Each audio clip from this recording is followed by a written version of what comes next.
Right, question 1. Do you know how much you spent? Of course you've got to start with that one. I think it's in the region of £8,000. Really? I owe £2,500 to people to help fund this, yeah. Wow. And what were the big costs? I assume like food, accommodation, you probably weren't really buying anything? Food, I was spending like £30 a day on food. Yeah. That's a massive one. Equipment, I had to buy, I kept chopping and changing equipment at the beginning, whether it be a new mattress, whether it be a new pillow, whether it be new clothes, new shoes. It was a lot of money. Occasionally a hotel as well. So there was a lot of money going out. And yeah, I need to recover. Yeah. And I assume like this next period will be a bit of like working, recouping funds and before you go again. Yeah. I currently don't have my own flat, so I'm sofa surfing in the minute. I have £2,500 debt. So yeah, there's been some sacrifices to make this this happen. But money isn't real. It's just an idea, so I can definitely work it back and get back up.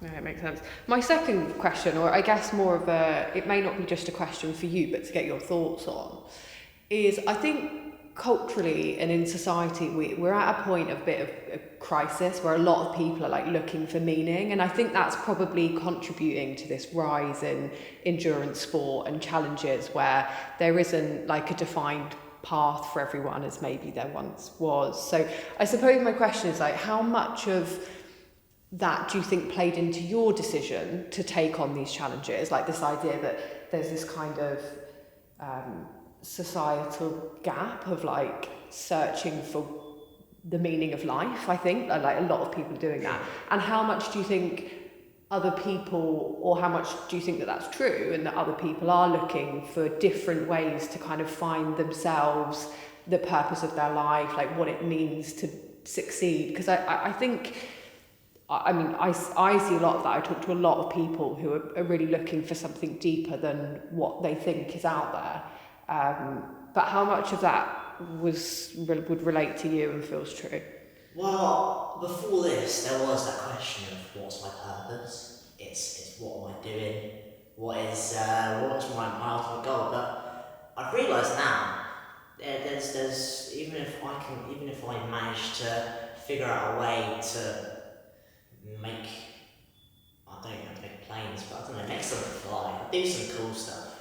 It doesn't really matter. That anything I do in 500 years, 100 years, whatever, it doesn't really matter what I do. So there isn't really a meaning, and this journey wasn't a way to find a meaning, it was just a way to feel happy in my own skin, to feel comfortable with what I'm doing. And in turn, I think that's allowed me to find almost, it feels like meaning. I'm pretty happy with where I am, but I wouldn't say I have a meaningful goal like that I've been born here to do. But any recommendation for people who are trying to find a meaning, I would say is just work on yourself, make sure you are the best you can be. And in turn, you do just find out what you want to do and how you want to have an impact in the world.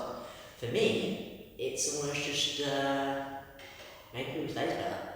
I think just something as simple as that makes you happy, and just adding a little bit of kindness and a little bit of positivity in the world in day-to-day life, it just adds makes life all that better. Yeah. At the end of the day, there's no real point to any of it, is there? Not to get crazy deep with it, but it's just a planet. Yeah. And what's your recovery been like since? Like, have you, I know we're a couple of days, but how do you generally feel, mind and body?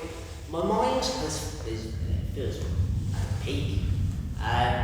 Honestly, it doesn't feel like I've really been on the run. It just feels like I'm back home now, but I'm more healthy and I'm more processed. And physically, the legs are taking the baton. The knees need some WD-40. But I haven't really been like resting and getting the feet up and just leaving it.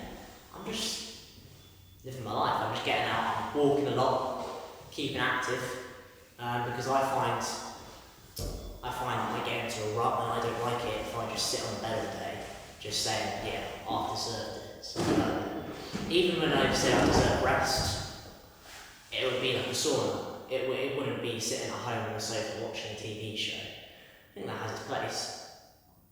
But yeah, I mean, that will take some time. I mean, you're in for your like central nervous system to relax, for all of those like micro tissues in your body. That'll be a process until it's. Yeah, I think sleep's also another one because I've been quite on edge a lot. Yeah. With the tent, so I've been on edge and worried about who's outside and where I am, and now to come back and know that I'm in a safe environment is a bit of a strange one.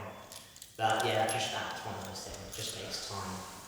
But all in all, it's just about living the day-to-day life, and now that I know and have had the experience in what works for me, it's applying those principles, like the sunlight, and just living life and making sure it works. And if it doesn't work, then there's something to work on. Oh, it's exciting, and it's such a cool time in your life to do it when you can continue learning from it and developing and growing and making it what you want. It's it's super cool, super cool. My only other question was, what would somebody who you knew before say, or like what did they say? Like, I don't know, family, friends who were close to you when you said like, this is what I'm going to do. What was the reaction? What did people say?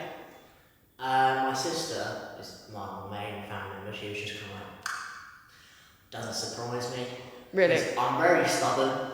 And she said before that she had a feeling I would have done it, even though I didn't really put a lot of training, because I am just quite stubborn. I say not quitting, it sounds better, but I'm just stubborn. Yeah. And a lot of other people were like, this guy, like let's say workmates, it's just like, this guy's one of us, I don't think I can do this still, so how can he? None of them were like digging me down saying I can't do it, but you can tell when someone doesn't have like full belief and they're doubting you. And a lot of people were like, how can you do this then? Yeah. But no one, then again, I kind of just post it online and go about telling everyone, just post it online and say I'm going to do this thing, because I didn't really do it for everyone to know, I just wanted to get it out. Yeah, it's really interesting, and we talk about it sometimes, that when you've been through a hard thing, like when I did my Ironman and every marathon that I've ever done, I've always got to this place where I'm like, I have done something harder than this, so anything that comes, I know that I can do because I've been through my hardest thing. Without someone having that hardest thing, I don't know how you create a mindset that gives you that confidence that you can do anything. I don't know if that's something that you can teach, that you can learn, that, I don't know, maybe it's maybe it isn't. Maybe some people just have it and some people don't. But I think when you've been through a hard thing, you suddenly have this power that no one else does, that it's like, I know that I've been through the trenches, like I can do this, and this is in my control, so it's all me. And it is really powerful, but I do often think about how or if you can teach it, or you can give the advice, but there's only one way to learn, that's by doing the thing. Just do the thing, yeah. Because like you get the opportunity, if you get the opportunity to do something, I recommend people to do something life-threatening. And by that means, I don't mean stand in front of a guy. Big disclaimer on this. What's that? Big disclaimer. We can drop that as the trailer for the episode. Do something life-threatening. I don't think like washing your leg. Okay, that's something else. But what I mean is facial real fit, something that is actually naturally scary, and it could be, you know, like, can I finish this run? It could be going for a swim in the ocean. You know, I don't know, I can't really swim, so that would be very scary. So, but rock climbing, you know, something that actually gives you a bit of fear, where there's a risk where you could break a hand, break a leg, something like fighting. But it's controlled, it's not reckless. So it's a really weird thing to talk about, because once again, there is a disclaimer, much need for it. And I need to figure out a way to word it properly. But yeah, face real fear. I think once you face real fear, the world we live in now doesn't have much real fear, so it is almost like that is your hardest thing. So whether it be fighting, whether it be a marathon, as long as you face, it always raises the threshold.